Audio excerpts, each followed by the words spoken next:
a graça de Deus acabou com o jejum? E quando eu falo jejum, eu estou me referindo ao sacrifício, na verdade, porque o jejum sempre é associado a sacrifício. Então a graça de Deus acabou com o sacrifício?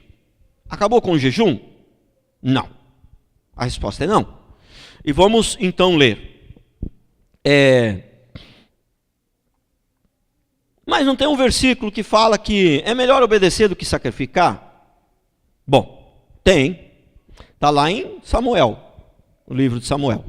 Melhor é obedecer do que sacrificar. Bom, primeiro, lá não estava se referindo ao sacrifício de sair lá de Roseira para vir para cá, né? Deixar de comprar um perfume daquele que você mais gosta para botar gasolina no carro para vir. Não estava falando de o sacrifício de você sair lá de Pinda para vir no culto, entendeu? Ou sair lá do Mantiqueira para vir no culto, ou sair lá do né? Qualquer outro lugar para vir no culto. Não estava falando desse tipo de sacrifício. Lá está falando do sacrifício de animais. Esse é o primeiro ponto, né? O segundo ponto é o seguinte: Deus não falou que não era para sacrificar. Ele falou, é melhor obedecer do que sacrificar. Ele falou que é melhor. Em lugar nenhum na Bíblia, a Bíblia extinguiu o sacrifício. Foi extinto o sacrifício de animais lá, lógico, porque Jesus veio e se cumpriu em Cristo agora. Mas, entendeu? Então, mas a obra de Deus é sacrifício. Deus faz um elogio aqui a uma determinada igreja de Apocalipse, a carta às sete igrejas, ó, Apocalipse 2:2. Conheço as tuas obras, tanto o teu labor como a tua perseverança. Está fazendo um elogio aqui a essa igreja. Por que ele está fazendo um elogio? Porque é uma igreja que tinha obra e tinha labor. E o que significa labor? No original, trabalho forçado. Labor no original significa trabalho forçado. Então ele está fazendo um elogio aqui, que os caras trabalhavam muito, estavam trabalhando forçado. Entendeu?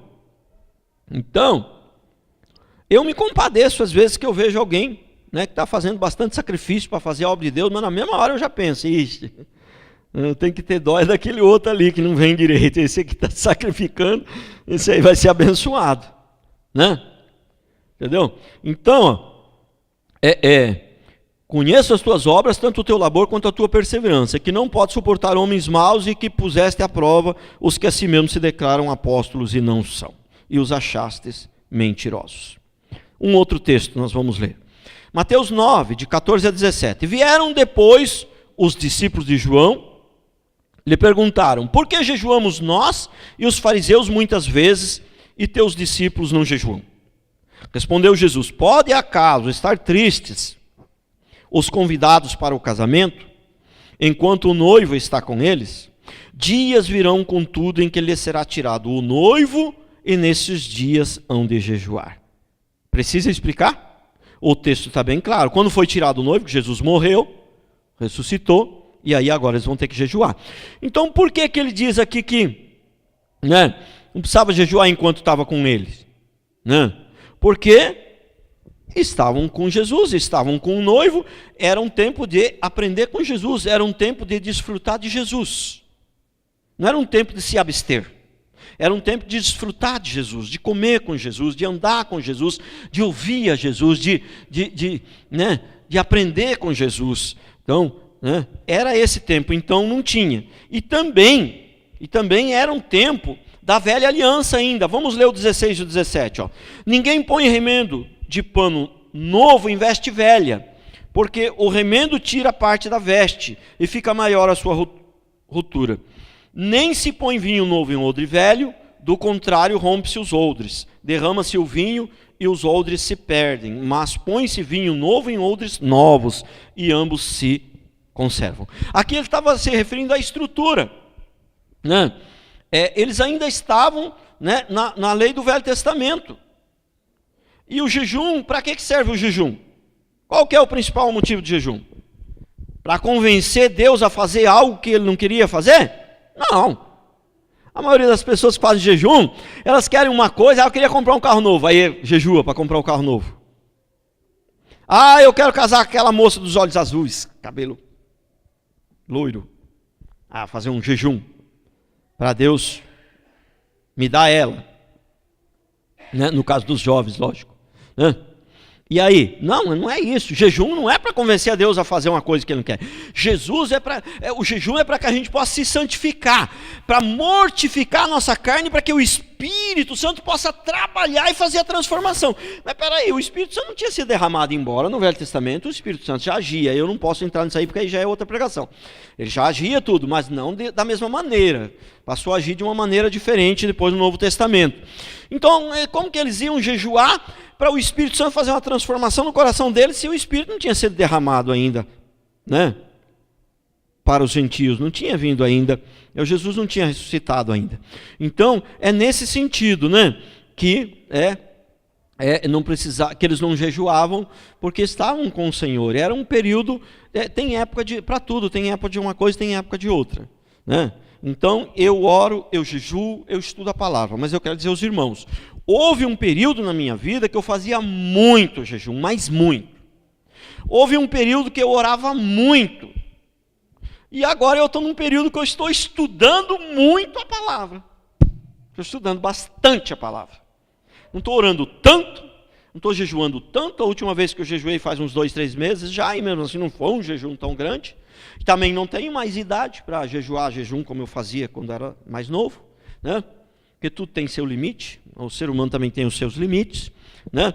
Mas enfim, então, mas aí você disser, não, eu estou num período que eu estou mais tal, pá, eu até concordo, mas dizer que o jejum acabou, não. Então, o jejum, a pergunta é, o jejum não acabou, né? Na verdade, né? Não acabou nada. A graça de Deus não veio para a gente deixar de fazer as coisas, né?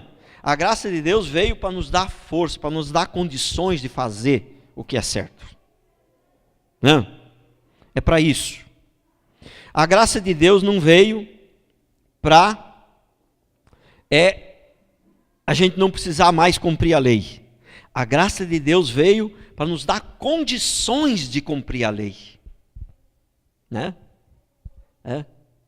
Cumprir a lei no sentido de cumprir a lei certinha, ser perfeito, você não deve, você não vai conseguir. Mas se a lei diz não matar, irmão, não mate. Nem literalmente e nem no coração, nem tenha o desejo de matar, né? Se a lei diz não adulterarás, nem sai com a mulher do outro e nem deseje no coração sair, correto? Se a lei diz não roubar, não roube o celular que o outro deixou ali, né? E também nem tenha o desejo de roubar. Prestou atenção? Então, se nós somos cristãos, qual que é o nosso parâmetro, qual que é a nossa base para a gente se manter fiel a Deus? É a lei. Se não for a lei é que me dá uma direção, né? A lei é que me dá uma direção. Então a lei dizia que não podia comer carne de porco, agora está dizendo que pode. E eu tenho que saber por quais são os motivos para poder, né, ter paz no meu coração. Amém?